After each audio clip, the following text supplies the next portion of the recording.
Sparkle Pupa Caddis.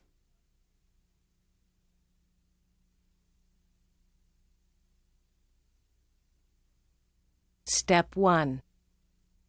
This next fly we're going to be using a standard number 12 nymph hook and some 6/0 gray tying thread, and you can use whatever thread to match the color of the fly you're going to tie.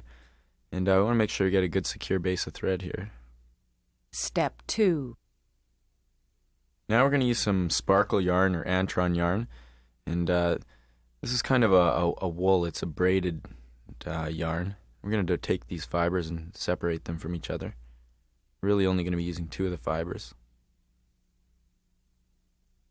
And what you want to do here is we're going to take a comb and we're going to comb the twist out of the fiber. That way it'll flare out a little bit nicer when we tie it in. It's quite brittle. The fibers will start to separate there, but that's all right. This is going to act as a shell back. It's going to a shell back and an under shell back, just to create kind of a bubbling effect to the fly. Give it a bit of a kind of a halo look to it.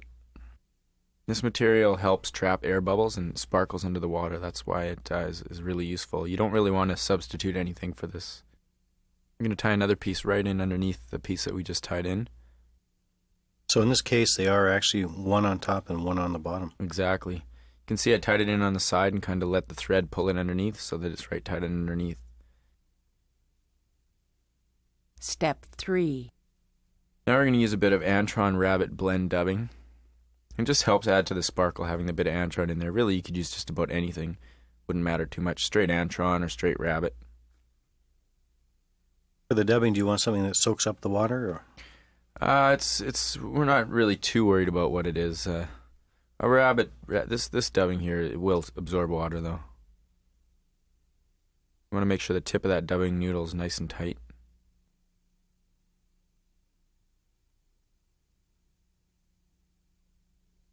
Step 4. Now take and pull the Antron over the back of the fly with a couple loose loops. We don't really want to make this too tight. And pull the other piece directly underneath and tie it down with definitely using looser wraps. Now what we're going to do is take our needle and stick it in there and pull some of the fibers loose so it creates more of a bulbous effect. What's that sort of copying in nature? It's trapping some air in there. When a caddis pupa is emerging, it uses air to rise itself to the top. So what we're trying to create a bulbous, sparkly kind of a pupa. Step 5. Now we're going to use some hen saddle feathers for the legs. And really, it doesn't matter. Any kind of mottled color. You can use a tan, a brown, a gray. It's not really that important. We're going to take and we're going to snip off the tip here, just a little ways down from the tip to get into some of the little bit stouter portion of the quill so it's not so brittle.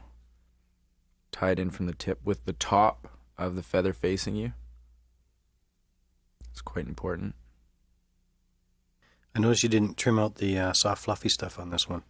We're not going to use that part. You can trim that off now, or you can make a couple wraps and just cut clean. Sometimes it helps to trim it off.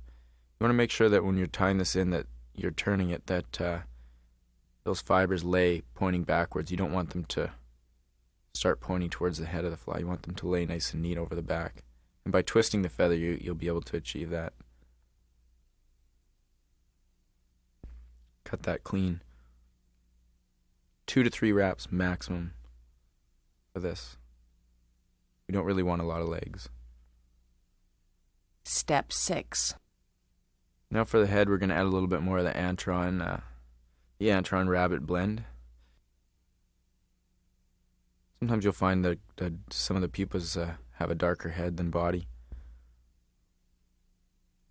Keep that nice and tight. You don't want this to come loose on you and fall off. Step 7.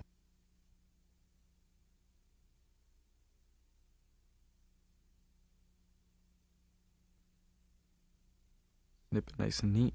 This is an excellent Caddis Pupa imitation, tied in all different colors. Do you use it on a weighted line? Either or.